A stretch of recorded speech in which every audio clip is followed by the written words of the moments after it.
ইসলাম যে বলেছে পর্দার বিষয়, এটা এমনি এমনি বলে নাই। ও কাজিন হয়, ওর সামনে এত ইয়া করার কি আছে, এইসব কনসেপ্ট চলবে না। পর্দাটা একদম ম্যান্ডেটরি। পরিবারের সালাম, পর্দা, অনুশাসন, এটা ম্যান্ডেটরি বিষয়। না খেয়ে মরে যান, তাও পর্দা ছাড়া যাবে না।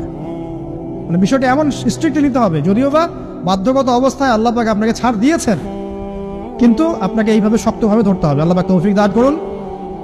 এর পাশাপাশি কিছু বিষয় বলবো যেগুলো মোটেই পরিবারে ঢোকানো যাবে না, এটা বলে শেষ করছে 2 মিনিট। 1, পরিবারের শিরক ঢোকানো যাবে না।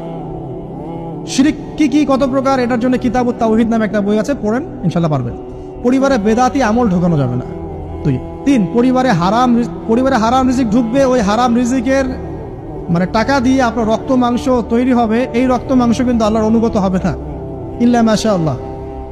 হারাম রিজিক থেকে দূরে থাকতে হবে। পরিবারের মধ্যে ক্রন্দল যেন না থাকে, এই চেষ্টাটা আপনাকে করতে হবে। বললাম তো, এটা অ্যাভয়েড করার জন্য আপনি আল্লাহর হয়ে যান, নসিহত করেন, হাজার নসিহত করেও যদি কাজ না হয়, আপনি নিজে আসহাবুল কাহাফ হয়ে যান, তাও ভালো।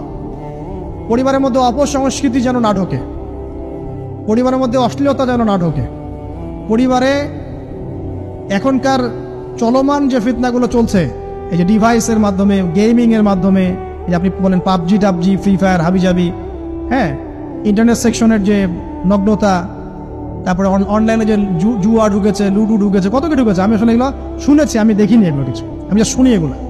তো এই যে বিষয়গুলো, সেগুলো আপনার পরিবারের নৈতিক মূল্যবোধটাকে নষ্ট করে ফেলবে। বিনোদন যদি পেতেই হয়, তাহলে কায়িক বিনোদন নেন। পরিবারের সন্তানদেরকে বা আমাদের সদস্যদেরকে জিম করতে বলেন, খেলাধুলা করতে বলেন, ফুটবল খেলুক, ক্রিকেট খেলুক প্রয়োজনে।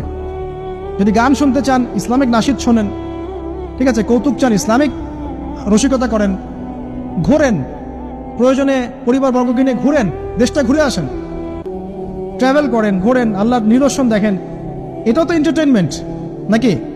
পরিবারকে সময় দেন, পরিবারকে সময় দিয়ে আপনি এই যে প্রাকৃতিক বিনোদনের দিকে চলে যান, ডিভাইস কেন্দ্রিক বিনোদনের দিকে যান না।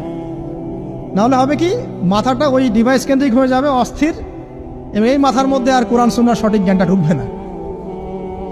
তো এই কাজগুলো যদি আমরা না করি, ইনশাআল্লাহ পরিবার ভালো হবে। আল্লাহ রাব্বুল আলামিন আমাদের সবাইকে আদর্শ ইসলামিক পরিবার গড়ে তোলার তৌফিক দান করুন, আমিন।